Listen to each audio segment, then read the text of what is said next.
Hello friends, welcome to my channel. Today we are going to learn poem Why, and the poem is written by Anonymous. Anonymous means unknown poet, means we don't know the name of poet. Okay, म्हणजे आपल्याला पोएटचं त्या कवीचं नाव माहिती नाही की ही poem कुणी लिहिली, त्या पोएटचं आपल्याला नाव माहिती नाही आहे. Okay, so let us start our poem.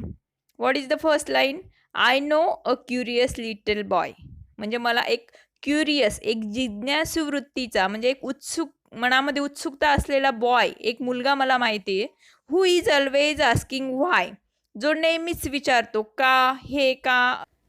व्हाय दिस म्हणजे हे का, व्हाय दॅट म्हणजे ते का, व्हाय देन का नंतर का, आणि व्हाय नाऊ आत्ता का, व्हाय नॉट का नाही, व्हाय बाय अँड बाय म्हणजे एकामागून एक हे व्हाय, त्याचे सतत व्हायने हा प्रश्न विचारतच असतो. म्हणजे असं का, तसं का, हे का, ते का. तो जो उत्सुक असा बॉय आहे, जो जिज्ञासू वृत्तीचा बॉय आहे, मुलगा आहे, क्युरियस लिटल बॉय म्हटलंय त्याला पोएटने, तर तो सतत असे प्रश्न विचारतच असतो.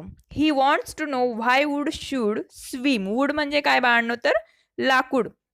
शुड स्विम म्हणजे स्विम म्हणजे पोहणे, म्हणजे ॲक्च्युली इथं स्विम म्हणजे पोहणे असा नाही आहे अर्थ, तर तरंगणे. आपण जर पाण्यात लाकूड टाकलं तर ते काय करतं, पाण्यावर तरंगतं. तर त्याला हाही क्वेश्चन पडला आहे, हाही प्रश्न पडला आहे की लाकूड हे पाण्यावरच का तरंगतं. व्हाय लीड अँड मार्बल सिंक. आणि लीड म्हणजे सीस आणि मार्बल, मार्बल म्हणजे गोट्या वगैरे तुम्हाला माहिती ना, तर तुम्ही खेळतात लहान लहान मुलं त्या गोट्या, त्याला मार्बल्स असं म्हणतात. सिंक म्हणजे बुडणे. तर व्हाय लीड अँड मार्बल्स सिंक म्हणजे पाण्यामध्ये हे लीड, शिस आणि मार्बल्स ह्या गोट्या का बुडतात. Why stars should shine and wind should blow and why we eat and drink. पहा मग त्याचं नेक्स्ट क्वेश्चन काय आहे की स्टार्स जे आकाशामधले तारे आहेत ते चमकतात का, अँड विंड शुड ब्लो म्हणजे ब्लो म्हणजे वाहणे, आणि विंड म्हणजे वारे, वाऱ्यांनी व्हायलाच का हवं, ताऱ्यांनी चमकायलाच का हवं. And why we eat and drink आणि आपण का खातो पितो. ईट म्हणजे खाणे आणि ड्रिंक म्हणजे पिणे. तर असे त्याचे प्रश्न आहेत बाळांनो. He wants to know what makes the clouds. आणि त्याला अजून काय माहिती करून घ्यायचं आहे, तर व्हॉट मेक्स द क्लाउड्स म्हणजे क्लाउड्स कसे बनतात. And why they cross the sky. आणि ते स्कायमध्ये, आकाशामध्येच का इकडे तिकडे जात येत असतात. Why sinks the sun behind the hill. Sink म्हणजे बुडणे, इथं बुडणे असा अर्थ नाही, तर सनसेट, सूर्यास्त का होतो. आपल्याला, आपण जेव्हा पाहिलं डोंगराळ भागामध्ये, तर जेव्हा सूर्यास्त होत असतो तेव्हा आपल्याला तो टेकड्यांच्या मागे जाताना दिसतो, खाली खाली खाली असा. तर इथं त्याला असा प्रश्न विचारायचा आहे, why sinks the sun behind the hills. Hills म्हणजे टेकड्या आणि बिहाइंड म्हणजे च्या मागे. तर या टेकड्यांच्या मागे सूर्यास्त का होतो. अँड व्हाय द फ्लावर्स डाय. आणि जे फ्लावर्स असतात, फुलं असतात, ते मरतात का. इथं डाय म्हणजे मरणे असा अर्थ नाही घ्यायचा आहे, तर ते कुजणे किंवा ज्याला आपण म्हणतो फ्लावर्स काय होतात, तर कोमेजतात. म्हणजे व्हाय द फ्लावर्स डाय म्हणजे फुलं का कोमजतात. He wants to know why wind should come from out the bellows nose. Why pop guns should go pop and why the ocean ebbs and flows. पहा मग काय म्हणतोय, तर he wants to know why wind should come from out the bellows nose. इथं बेलोजचं meaning काय होतं बाळांनो, तर बेलोज म्हणजे and apparatus for blowing air. तुम्ही पाहिलं असेल जी एक पेटी येते, जे हार्मोनियम असं म्हणतो आपण, तर त्या हार्मोनियमचा जो भाता असतो, बेलोज म्हणजे काय, तर भाता. तर he wants to know why wind should come from out the bellows knows.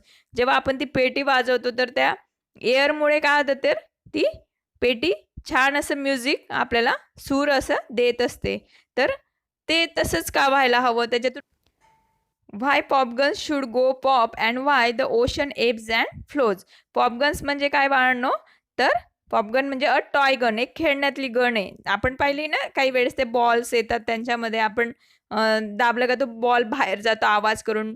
तशा पद्धतीने पॉपगनमधून आवाज काय, तो गो पॉप म्हणजे ती पॉप असा आवाज येऊन तो बॉल्स वगैरे बाहेर जातात, किंवा ते एक मणी वगैरे असतात त्याच्यामध्ये, ज्याला आपण छर्रे वगैरे असे म्हणतो. तर ते का बाहेर जातात, go pop and why the ocean ebbs and flows. आणि एब्स म्हणजे काय बाळांनो, तर tide water moves away from the land. Tide water म्हणजे काय, तर भरती ओटीच्या वेळेचं जे पाणी असतं, काही वेळेस ते वाढतं, तर काही वेळेस म्हणजे भरतीच्या वेळेस खूप पाणी असं वाढतं जमिनीवर आणि ओहोटीच्या वेळेस ते लँडवरनं कमी कमी होत जातं. तर ते फ्लो म्हणजे वाहणे. The ocean ebbs and flows म्हणजे हे भरती ओहोटीचं पाणी असं वाहतं, कमी होतं, असं फ्लो का होतं? He wants to know why fish have gills. तर तुम्हाला माहिती आहे की फिश म्हणजे मासे यांना काय असतं तर गिल्स असतात. म्हणजे त्यांना श्वासोच्छ्वास करण्यासाठी त्यांचं एक रेस्पिरेटरी ऑर्गन कोणतं आहे तर गिल्स आहे. जसं आपण नाकाने आपण श्वास घेतो आणि सोडतो, तर मासे कशाने घेतात आणि सोडतात तर गिल्स आहे. गिल्सच्या साहाय्याने ते श्वसन करत असतात. तर ही वॉन्ट्स टू नो, त्याला काय माहिती करून घ्यायचं आहे, व्हाय फिश हॅव गिल्स, त्यांना गिल्स का आहेत, and why boys can not fly, मुलं उडू का नाही शकत, why steam comes from the kettle spout.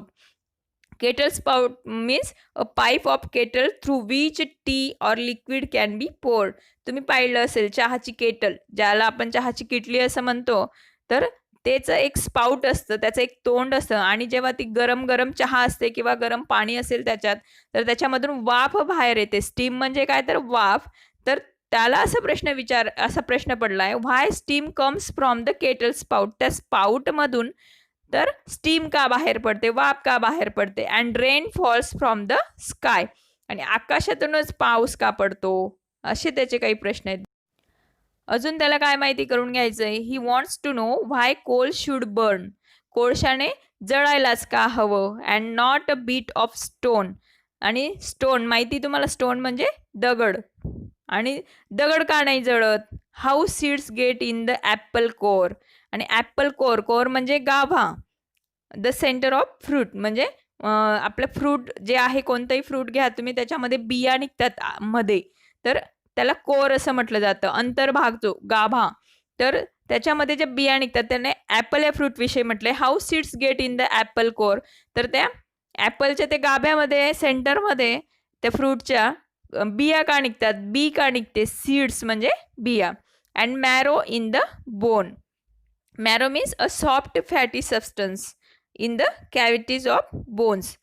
जो बोनचा पोकळ भाग असतो तिथं एक फॅटी सबस्टन्स असतो, सॉफ्ट असा, मऊ असा, तर त्याला मॅरो असं म्हणतात. तर त्या बोनमध्ये तो कस काय असतो किंवा आपल्याला कस काय मिळतो त्या बोनमधून तो मॅरो. तर अशा पद्धतीने त्याचे बरेच काही प्रश्न आहेत बाळांनो. He wants to know why ice should melt. म्हणजे आईस म्हणजे बर्फ, तर बर्फ का वितळतो आणि बर्फ आणि वितळायलाच का हवं. Why spiders eat the flies. Flies म्हणजे माशा, तर स्पायडर म्हणजे काय तर कोळी, तर ते माशाच का खातात. Why bee should sting and why the yeast should make the dough to rise.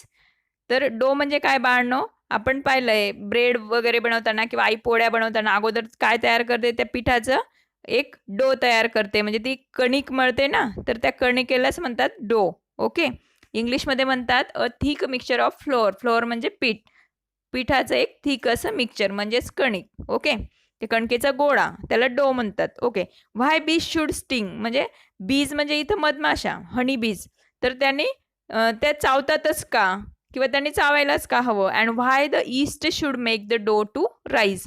आणि हा जो ब्रेड बनवतो वगैरे आपण किंवा आपण केक वगैरे बनवतो, तर एक डो तयार करतो त्याच्या अगोदर, तर त्याच्यात आपण काय टाकतो, ईस्ट टाकतो, आणि तेव्हा तो काय डो आहे ना असं स्पंजी होतो बाळांनो. ओके, म्हणजे तर तो डो स्पंजी होण्यासाठी किंवा राईज म्हणजे काय तर असं एक फुगीर असा भाग तयार होण्यासाठी, मऊसर तयार होण्यासाठी आपण ईस्टच का यूज करतो, असं त्याचं म्हणणं आहे. Some of his whys are not too hard. त्याचे काही जे व्हाईज आहेत, म्हणजे व्हाईज म्हणजे काय तर त्याचे जे काही क्वेश्चन्स आहेत ते कसे नाही आहेत तर हार्ड नाही आहेत, कठीण नाही आहेत, म्हणजे ज्याचे आन्सर आपण देऊ शकतो. To answer if you will try. म्हणजे आपण जर प्रयत्न केला तर त्याच्या काही क्वेश्चन्सचे आन्सर आपण देऊ शकतो बाळांनो. But other no one ever yet has found the reason why. पण काय म्हणतोय तो लास्ट 2 लाईन्समध्ये, but other no one ever yet. पण पोएट काय म्हणतायत की आत्तापर्यंत तरी त्याचे जे काही अदर म्हणजे दुसरे काही क्वेश्चन्स आहेत जे थोडे हार्ड आहेत, त्याचे answers has found the reason why. म्हणजे आपण आत्तापर्यंत no one ever yet has found the reason why, म्हणजे आत्तापर्यंत तरी त्याचा आन्सर कोणीच शोधू शकलं नाही, त्या काचा आन्सर म्हणजे त्याच्या प्रश्नांचा आन्सर आत्तापर्यंत तरी कोणीच शोधलं नाहीये, असं इथं पोएटला म्हणायचंय. ओके. माझ्या विद्यार्थी मित्रांनो, तुम्हाला ही पोयम अगदी छानपणे समजलीच आहे, मी असं गृहीत धरते. आणि त्याचबरोबर तुम्ही माझ्या चॅनलला सबस्क्राईब करा, माझ्या व्हिडिओला लाईक आणि शेअरही करा. Okay, thank you.